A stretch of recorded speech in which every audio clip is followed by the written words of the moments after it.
He lives on a mountain in the midst of vastness and beauty. A private man in a quiet place.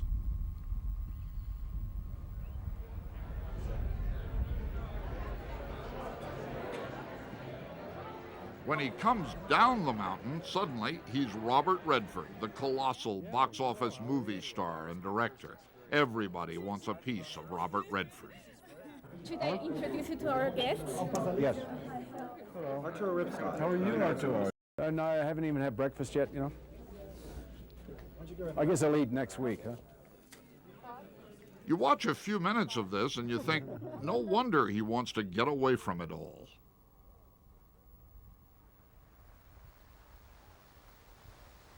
I wanted to find a place that was going to be the last outpost of development, and this seemed to be it. So I just bought 2 acres in 1961, bought 2 acres of land for $500. You did. And then I had to wait for 2 years before I could get the money to build my own house, which I did. You mean you built it with your own hands? Yep, me and the carpenter and his son. And that's how it all started. From that beginning over the years, with the paychecks from his movies, Robert Redford bought 6,000 mountain acres up here and named the place after his first big movie role, Sundance. To really see it, you have to rise above the tree line. Oh, this is lovely and silent. Did anybody live here before you did? Yes, this area was inhabited by 3 different cultures, beginning with Native American cultures, the early Utes, the Anasazi before that. And they were all burning tribes. And when I came, this land was owned by a sheep herder, and I bought it from a sheep herder whose father had homesteaded this land as part of a geologic survey team in 1910.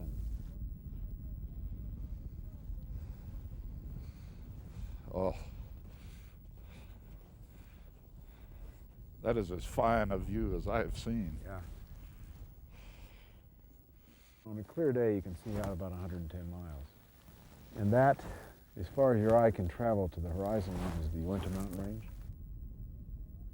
If anybody ever asks me why you don't live in Beverly Hills, now I'll be able to tell them. You don't have to say, you just have to just stand here and shoot this.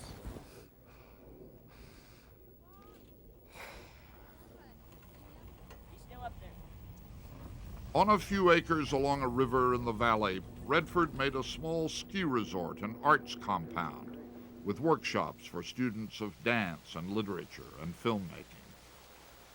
What this basically is a triangle of buildings that are the center of the arts development. Dance rehearsal hall is over there. The screening room is behind me. The idea was to keep the buildings scaled small, not big, on the notion that it's better to have a big idea in a small building than the other way around. About 40 miles up the valley in Park City, Utah, Robert Redford puts on his annual Sundance Film Festival, which he conceived as a place for new filmmakers to show off their work. He's trying to keep the film festival small too, but it's growing in spite of him. Hi, how are you? Fine. Yeah, nice seeing you again. To say that the festival is not political would be a mistake. We are, in the sense that we feature films of a political nature that illustrate the frustrations and the crises in those countries. Whenever there's an attempt to snuff politically, to use politics to snuff a point of view, then we try as best we can to come behind it and push that back out in the marketplace and encourage the work to be seen. A lot of movie stars think it's a good idea to stay out of politics. He thinks it's a good idea to jump in, and he's in with both feet. We have very strong feelings about the documentary. Campaigning on film and in person against dams and development in the West, against censorship in the arts, against every kind of chauvinism that drives people apart. I wanted to introduce you to Gustavo Grab. Hello. He's a film director from Chile of these. This year, 6 Latin American films were on the Sundance program, and Robert Redford was there to endorse them. Hey, hey, Another of his heartfelt causes, human rights for American Indians. 13 Native American films were shown at Sundance a couple of weeks ago.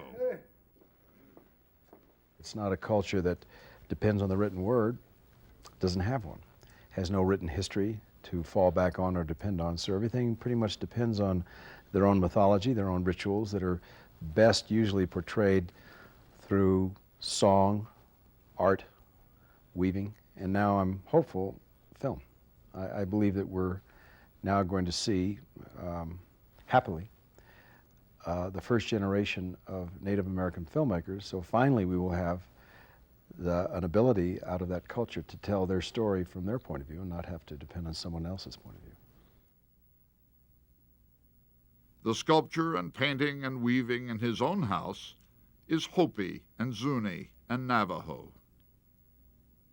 The art collection just had to do purely with an emotional response to what I felt when I saw it.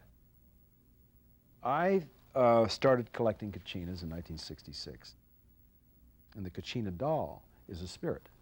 And there are hundreds and hundreds of dolls because there are hundreds of spirits. And each spirit occupies a doll, and the doll represents the spirit. And then the spirit plays a very important role. Once, Robert Redford thought he was going to be an artist himself. Is this in your European art student period? Yeah. So when I was in France, art student in Paris and Italy, and these were just people I knew in the course of travels. Had you any idea then that you were going to end up in motion pictures? No. God, no. When one of his teachers turned from mentor to critic, it broke his 19-year-old spirit. He said, I'm very disappointed. And I was so crushed by that verdict and too immature to rise above it, that had a lot to do with my not pursuing art with a vengeance, which I had been doing up to that point. Did there come a moment when you said to yourself, well, I'm not going to be an artist, I'm going to be an actor? Yeah, there did, but it came long after I was an actor. I held some fantasy out of my head that I would return to art, and I carried that maybe 5 years into my acting career, and then finally one day just looked at myself in the mirror and I said, who are we kidding? This is what you do, this is what you do well and like it. Give up the idea that you're going to maintain this career in art. I assume this is the tree that makes it the tree room. This is the tree that... It's easy to get the impression that the real Robert Redford is not the one we think we know from the movies. In our time with him, he didn't want to talk about movies. He wanted to talk about the big power plant project, which would have polluted the Western air, the project he went up against and helped defeat. In gratitude, a woman who lived on the land gave him a great rug woven in 1883. So I was just blown away. I mean, when I opened that, when I unrolled it, it's 21 feet by 8 feet. Interesting history is that the navy dye did not exist, and the dark color is actually from the cavalry coats of the officers that were killed by the Utes in the battles and woven into the rug. And if you look closely, you can see the dried blood stains and the actual holes where arrows went in.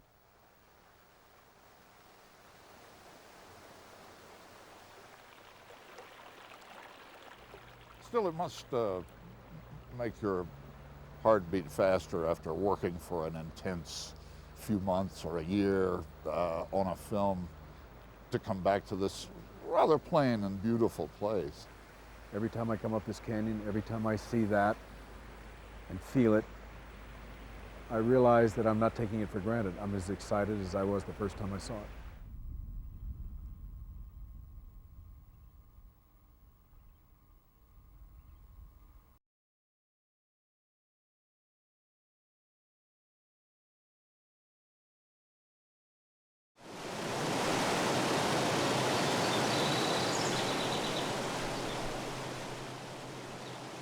Of course, there's not much mystery about where Robert Redford found the name for this 6,000-acre retreat high in the mountains of Utah. What was hard about it was a pretty tough name to beat. And I tried all kinds of other names, and finally I thought, you know, you have to give in to the fact that it's just a great name. Raindrops keep falling on my head. Well, that ought to do it.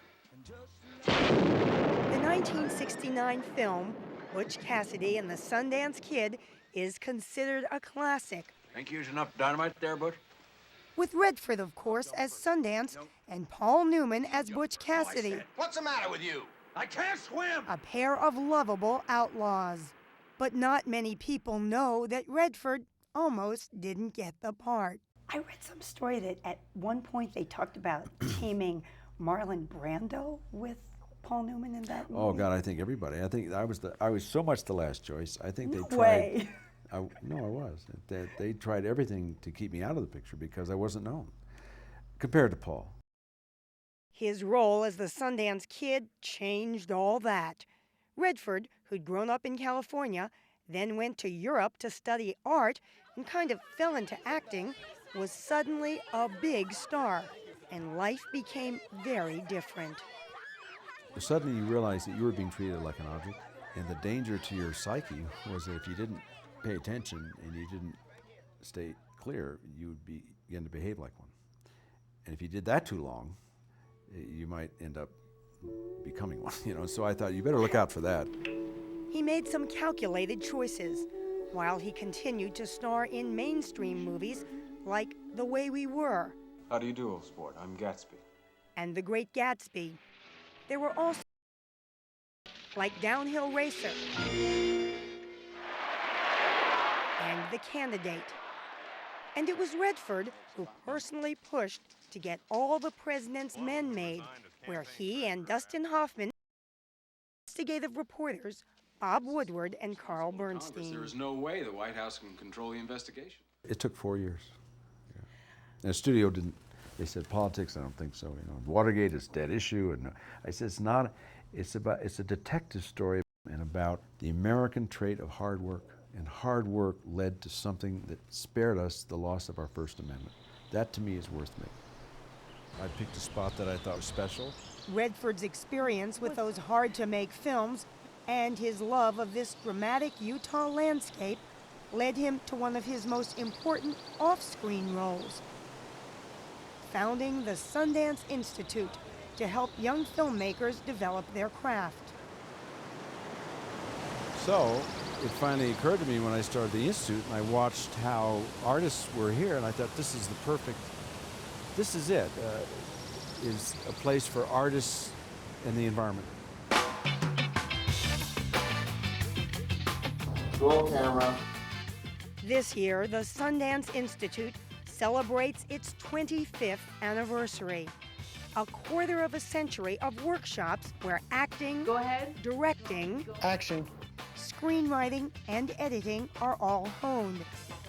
Hi, Bob. Hi, how are you? The money comes from Redford himself, as well as fundraising and grants. The idea is to help nurture smaller, so-called independent films, which big studios ignored for years. Well, there's that one scene that I don't want to... Hollywood personalities like Christine Lottie, who first came here for an acting workshop, return to coach newcomers. Are you aware of his interest in you, his more amorous interest in you? My specialty is helping these young directors learn a vocabulary to talk to their actors. And being an actor myself and having directed, I know a lot about it. Like most pros who donate their time here, she does it in part because of Robert Redford.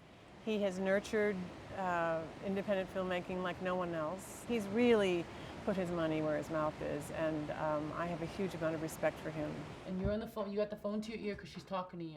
Victoria Mahoney says that being one of 8 chosen from 3,000 applicants to participate in the director's workshop will make it easier for her to raise the money she needs to make her movie. I think the film will be made sooner. Maybe it won't take 10 more years to get a whisper in someone's ear, to get a phone call returned. Several successful movies got made after being worked on at the Institute, including Reservoir Dogs and Boys Don't Cry. Oh, what do you usually talk about on Sex. these days? Okay. And other independent films like Sex, Lies, and Videotape, and Little Miss Sunshine, have been launched at an offshoot of the Sundance Institute, the Sundance Film Festival. It is a lot of fun. You gotta say that. Is it really? Yeah, Are you the having a good time? atmosphere is fun. You're Yeah, not bored now? I'm Bored? Who could be bored?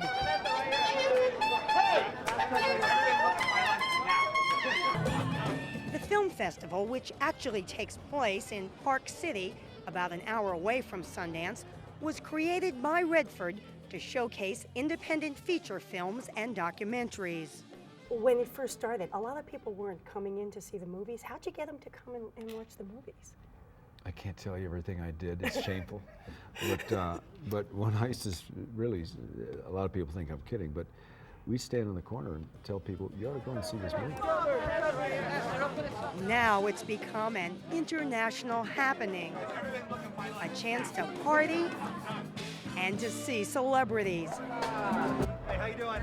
Oh, nice shuffle. Here we're shuffling. Redford says the hoopla can be overwhelming, but it has not altered the original purpose of the festival. And to say, look, we're into discovering these new voices and we're bringing their work to you. You decide whether you like it or not. But you have such a wide choice, it makes it an exciting place to be. I think a certain number of people come out here because this festival has the Robert Redford cachet, whether you like to admit that or not. You've got to know that's true. What do you think that is? Kind of hip and cool. And Really? Yeah, I'm really. so pleased. First time you've ever heard it, huh? No, I heard it when I was younger, but it was always in the worst possible context when I was standing in a principal's office. Or something, you know? Also, I like to ski. You gotta. Hello. Redford may try to play it down, but he is still very much the center of attention at the festival. And fledgling directors like Joseph Matthew credit him with drawing attention to their work. Yeah, I would even call it like a miracle, you know? Like. We rode with Matthew to the Sundance premiere of his documentary about immigration crossing Arizona. And we just stand there and create a deterrence, you know? A line of people who say no mas. What could grow out of being here and showing your film at the festival? For me personally, I would hope that the next film will be a little bit easier to make, you know? Won't have to put everything on my credit card. Indeed, having a film showcased at Sundance is a definite status symbol, something that Redford obviously relishes as he goes into his, dare we say, advanced years. You know, we've talked about this being a big year for Sundance, 25 years, big anniversary, but this is a big year for you too. You hit 70 years old. I can hardly believe. I can't either.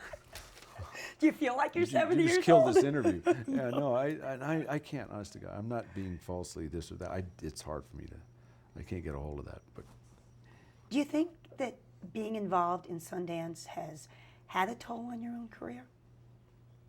It has, absolutely. It's that no, I've not been able to do as many films as I'd like to make because of a commitment to Sundance that grew larger than I imagined, and when you commit, you commit. But Redford, who is divorced, the father of 3 grown children, and now a grandfather, still has plenty of star power. And he's got several new acting and directing projects going, including a film he's hoping to do with his old partner from both Butch Cassidy and The Sting. You seem like you have had just a great life. Do you think you have? Better than most. I've enjoyed it a lot. The good and the bad. It's all been a great education. What do you think it is that pushes you? What makes you keep going? It's the idea that if you can do more, you should.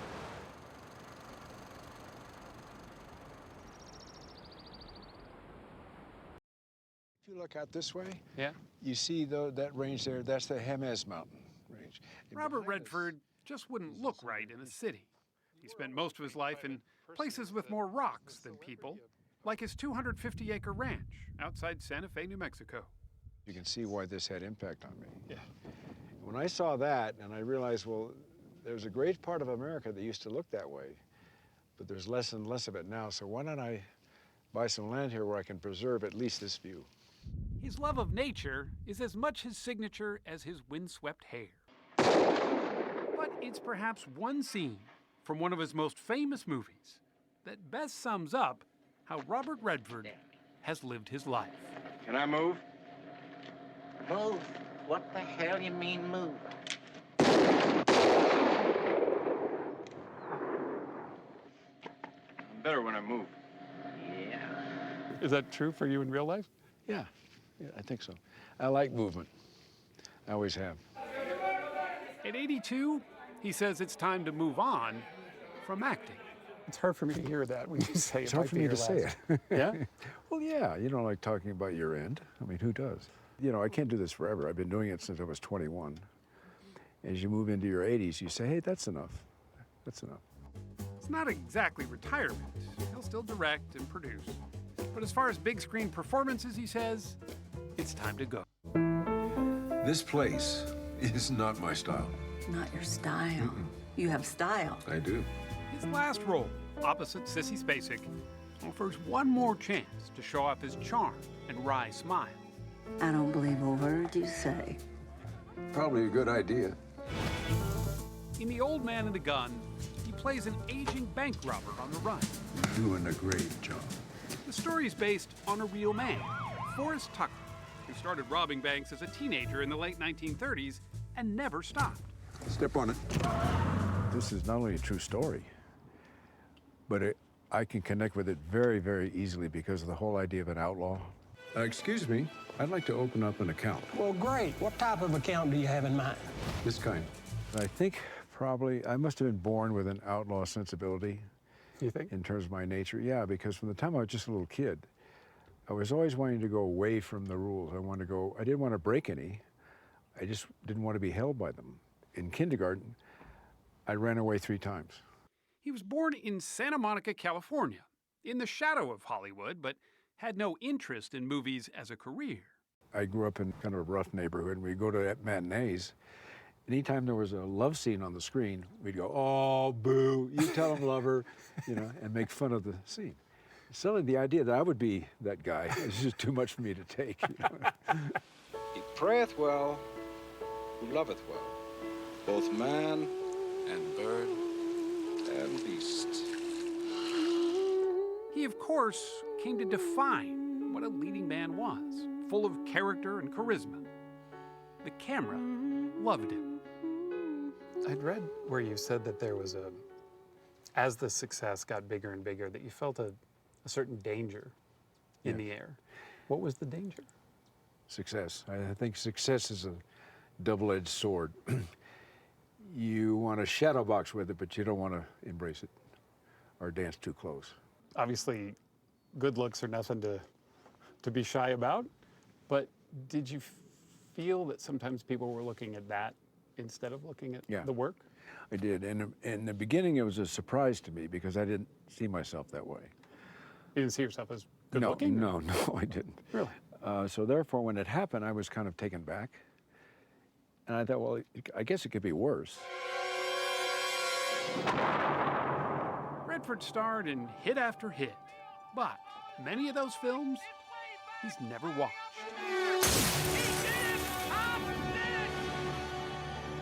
How many have you not seen? I don't know. I haven't ever counted them, but a lot. Because I thought if I look at myself too much, I'm going to be too aware of myself. And that means that when I go to do something new, I won't be able to do it without being slightly aware of what I'm doing rather than just being free. When it comes to... How about you? How do you feel about it? You must see yourself on these shows as the interviewer. You know, I've got to be honest, I don't watch myself either. I usually don't Well, then we watch have the that in common. This is really great. You really don't like anything he's done? Not much. Really? Because... I guess it has a lot to do with you do something, then move on. He moved on to directing, where he won an Oscar for Ordinary People. Maybe this is how they sit around and talk at the hospital, but we're not at the hospital now. You never came to the hospital! Its tale of depression wasn't an easy lift, but that's what Redford was looking for. Something different. She would have come if Buck was in the hospital. Buck never would have been in the hospital! That's enough! That is enough! He produced and acted in All the President's Men, which was another hard sell. Bernstein got another source. The guy just is confirmed. If there's any doubt, we can run it tomorrow. You don't have to. The story's solid. We're sure of it. He's just got off the phone with his gold. Okay, we go with it. Watergate the movie was an idea few relished, including the publisher of the Washington Post, Katharine Graham, who begged Redford not to make it. She said, okay, I can't stop you from making the film, but please do not have me in it. You have to honor me that. So I said, okay, I will. When she saw the film, she said, I'm sorry I told you not to have me in the film. White House. Howard Hunt, please. For all the political involvement that you've had over your career, I've never seen you stump for any individual candidate. No. Why is that? I think I first learned that when I was just starting out. I was an actor who was suddenly being asked to appear with candidates that were political. And I thought, wow, well, that's an honor. Somebody wants to have me stand up there with them? Yeah. No. They wanted me there to attract a crowd. I realized I was being used. So, okay, no more of this. Did you ever think of running for anything yourself? No. No? No, that would be a disaster. This is the 33rd festival. He's had great success at protecting independent film. The Sundance Institute in Utah, and later the Sundance Film Festival, became the gardens from which many Oscar-winning independent films grew. Did you ever expect Sundance to grow into what it became? No. What it is now? No. I didn't think it would last past 2 or 3 years. You really didn't? No. It's almost too big now, he confesses, at least for a man as private as Redford. Like most things, he's proud of it, but that's about as far as he'll go. I think it was a T.S. Eliot phrase that you're There's fond only of. the trying, the rest is not our business. Yeah. It's one of my favorite phrases because you can't guarantee where the trying is going to get you. So you can't guarantee the result, but the only thing there is in place is the trying. That's where the action is. For a man so at home in the mountains, it seems he's enjoyed the climb more than his time at the summit. But easing into retirement, he admits the view from the top wasn't half bad. At a certain point, I was getting so much attention that I began to think, hey, I guess maybe I am a pretty big deal. and that settled me down.